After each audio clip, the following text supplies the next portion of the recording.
Good day, ma'am. I am Sergeant Figura, From the Vistalyo by Estimada. and we are the group. My topic is all about physical education during Spanish period. Physical education during Spanish period. History of physical education in the Philippines. Pre-Spanish time, 1551. Ang ilang mga activities is, as the elders work, the children took time out from their household, chores to indulge, and projects such as may ilang mga activities, climbing trees, running and jumping over the wide open spaces, and closing streams and rivers, playing their own games to make believe, imitating their parents such as activities, such as hunting, fishing, making weapons and tools, and worshipping. Yung lahat ng mga laki is nag-involve, ang lahat nag-involve is ang long distance and under swimming, and double ladder armstrong, then diving fish, propel, which dissolve at a profit to neighboring countries, and throwing or paddling the bangka.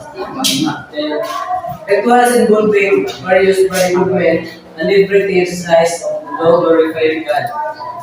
War dance, South, characterized by quick runs, distinct body, elevation, and much body windering perform to the rhythm of the gimba or drum, himo or death dance. A ceremonial dance executed to the accompaniment of the pagiba or body clappers. Funeral dance. In the case of illness in the family, the people also dance to assist recovery.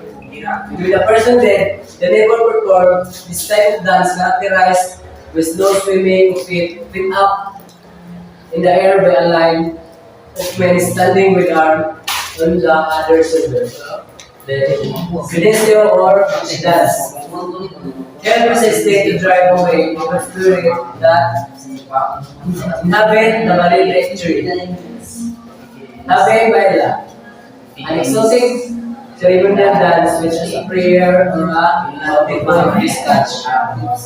The movement is simulated those of a fish, with the hand curling and out like a fin and arm circle, turn and view. And the body twisting and contorting much like our marine creatures. The festival dance, Humayaw, started auspiciously with a limliwa or chant. Then, Senyok Sangoku, a dance with hardly any arm movement. Then, ang the last is Unome Ome, a Thanksgiving dance for the diwatas from a rich crop. That's all, ma'am.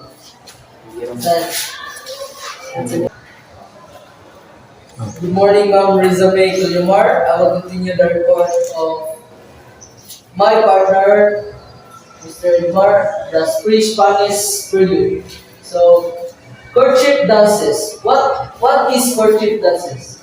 So, allow the dancers to display their vigor and attractiveness and to engage in social accepted physical contact between the sexes. So what are the types of courtship dances? So first is the tadik. Both man and woman dance on tiptoe, feet remaining always on the ground, carrying a piece of red cloth which they fluttered from the side to side as they shook their whole body to measure of the ganza or native drum. So next is the kinalogong. The kinalogong, the man remained in place as the woman teasingly sang and danced around him. So the woman is sang and danced around the man, trying to each time to place a hat on his head. So third is the taki, or the man danced with a blanket on his shoulders. Next is Pinyayo 1.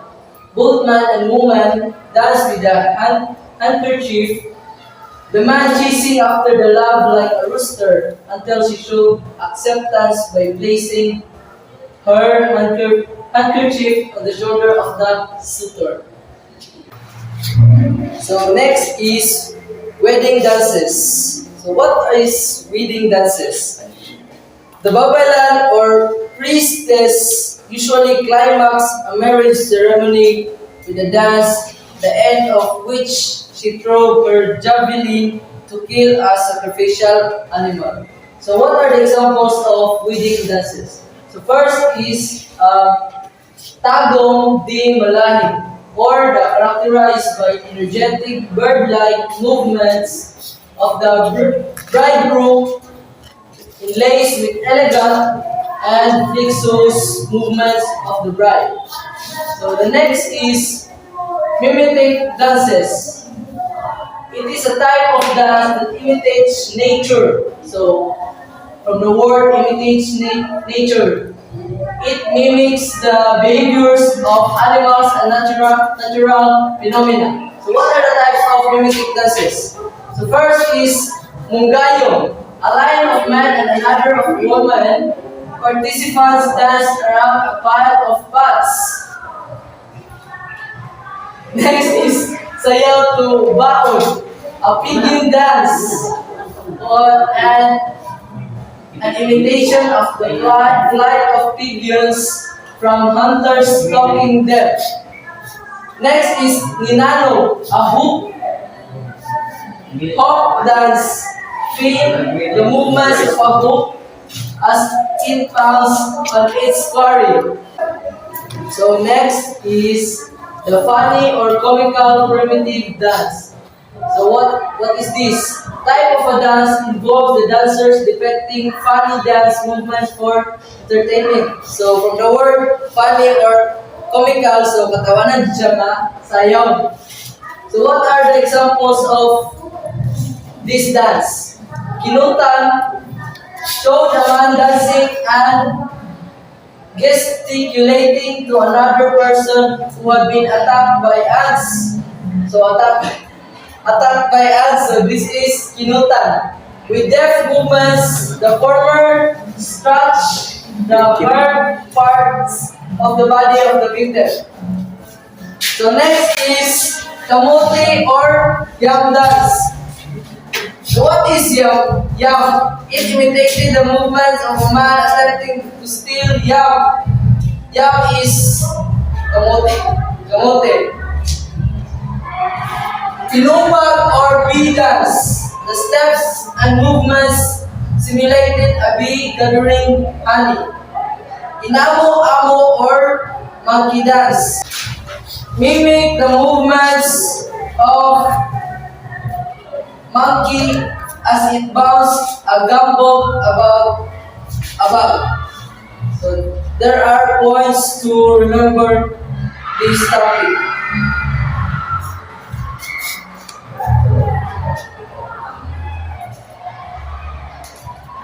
So in the early Filipinos were hardly adventurous. So, sa unang panahon, adventurous yun ang mga Pinoy and energetic people endowed with a vigorous and strong physique, valiant and unafraid. They frequently engaged in battles. So that's all my topic. Thank you. Good day, ma'am. My report is all about physical education during the American period. So PE and its development. So after signing of Treaty of Paris on December 10, 1898, schools reopened. So Canadian Treaty is an agreement between countries. So after signing the treaty, schools are reopened. So the development of physical education in the Philippines happened in the following dates. So first is 1901. So physical exercises was was one of the subject introduced in the public schools, and regular program of athletics was developed. So this time um, program for athletics was developed and physical exercises was made a subject. 1905, basketball and track and field were introduced and taught. So, ginatudlo ang kanang baseball and track and field, especially sa mga young boys. So this happened in 1905. So 1909, the athletic program was integrated and much emphasis to the playing of Western sports and coaching of tennis. So the athletic program was integrated sa parang introduce yan and much emphasis so mas ipaklaro ang ilang mga kumagi sa mga pagdula. So in 1910, basketball was first introduced as a game for girls. So it was introduced as a game for girls but discontinued in 1914. So 1911, the athletic book was published. So there was a book published in 1911 which contained mga rules against team sports and etc. 1914, the Teachers Vacation Assembly in Manila gave special training to Filipino teachers. So there was training for teachers, especially mga Filipino teachers para sa kanang PE. So in 1919, the syllabus entitled Physical Education, a Manual for Teachers was published. So there was a book or a manual na para sa mga teachers sa physical education. So in 1920, physical education was made a required subject. So gina-required na ang subject ng physical education during 1920. So 1928, a summer school for coaching was held with the aim of helping the public school teachers. So for teachers, nangyari sila ang ilang aim. So they aim to help teachers para sa kanang proper na coaching. So the transition years to the present. So November 15, 1935, the Commonwealth period. So kaning Commonwealth period is dili na nagsugod o kanang nanantay kanang self-government ang mga Filipinos that was interrupted by Japanese occupation. So during World War II. So in 1937, physical education was made a curricular subject in secondary schools. So physical education, nahimo na siya nga curricular subject. So nana siya ka ng mga grading system and it's about sa performance, ka ng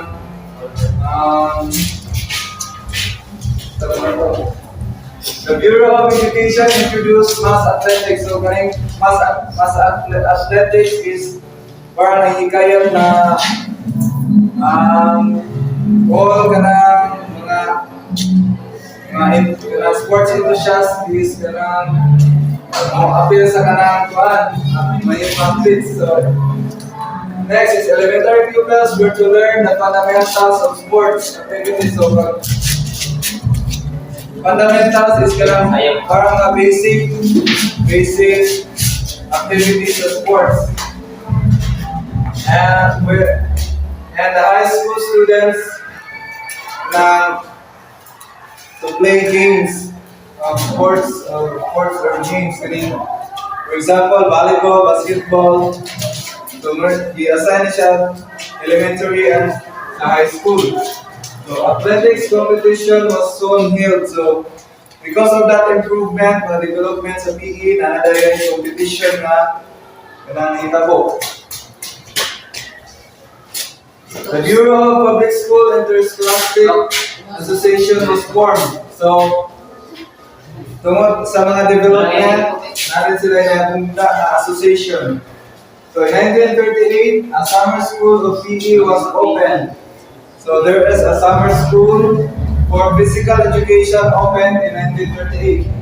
So 1941, The attack of Pearl Harbor necessitated the closing of schools. So, during a time, tungkol sa attack of Pearl Harbor, na-close na po ang mga school. So in June 1942, the Japanese military administration authorized the opening of public elementary schools. So, Japanese na yung nagdala sa kanang elementary schools. Sila may nag-open sila ng elementary public schools katong about sa kanang mga barangay sa PE. So in 1947, the training of teachers in vacation school was revived. So nawala man siya na kanang training for teachers. So pag 1947, na-revive siya. So in August of that same year, the school got its name National College of Physical Education. So there is a school for physical education, a college for physical education. So next is Secretary Romulo, Republic Act number 5708, known as the School Physical and Sports Development Act 1969, was approved by Congress. So, Republic Act ni Secretary Romulo is approved sa Congress. And then, these are the guiding principles contained in the Act. So, first is a program of health and nutrition. So, ang sunod sa kanay Republic Act ni Secretary Romulo is first a program of health and nutrition. Second is physical fitness. So, physical fitness. The third is a program of competitive athletics. So, para ni siya mga competitive nga mga athletics. So, fourth is intramural and inter-unit athletics competition within schools, district, and provinces. So, nana siya competition or intramurals within schools, district, and provinces. So, nagka-develop na kita ng PE. So, kalima is athletic competition within and among regions. So, kada regional competition na ang PE. So, later development. So, the revised elementary education program of 1970 was issued and had its distinction features the combination of health and science as a subject area and PE with music and art in grade 1 to 3. So in grade 1 to 3, ang ilang subject area is the combination of health and science o PE with music and arts. And then in grade 4 to 6, health and physical education were taken as a subject area. So, subject area sa grade 4 to 6 is sa health and physical education. So, a revised secondary education program of 1973 introduced a new course, the YDT and CET. So, ito yung CET grade, ano siya? Citizen, Army, sa CET sa Guan High School. So YDT is composed of PE, Scouting, Health, Education, and Music for first to third year and CET for fourth year. So muna siya ganang program sa una na sa mga wala ginang rin hapsan ang galing YDT. So December 1981, the Southeast Asian Games were held in Manila. So, ang pag-improve sa physical education is dako kay usapan. In December 1981, dito rin natabo ang Southeast Asian Games sa Manila. So in 1989, The last year to implement the YDT and abolish the year after. And revise into PEHM. So ang PEHM represents the physical education, health, and music. Spearheaded by the Department of Education, Culture, and Sports, or the DICS. So in the year 2000 onward, the PEHM program has been revised into MAPE. So, familiar ka ni MAPE na to kay muna siya ka ng subject na gini siya ron. So, MAPE is Music, Arts, PE, and Health. So, at the secondary schools, muna siya ang MAPE. But sa kanang, for the elementary level, is the MSET, which is the Music, Scenic, at Edukasyon Pangkatawan. So, that's all my report.